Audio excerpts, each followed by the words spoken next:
அண்ணாபிஷேகம் பார்த்தா சொர்க்கத்துல இடம் உண்டுன்னு சொன்னான். சோறு கண்ட இடம் சொர்க்கம்னா.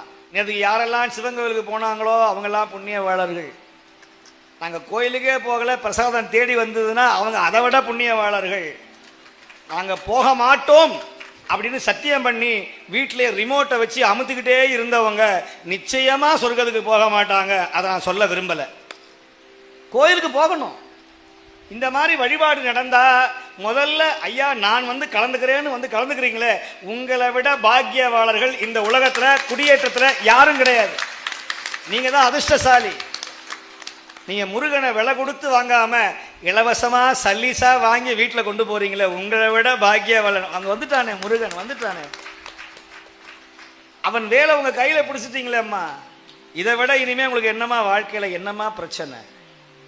நீ ஜாதகத்தை எடுக்காதீர்கள், ஜோசியர் காலில் போய் விழாதீங்க.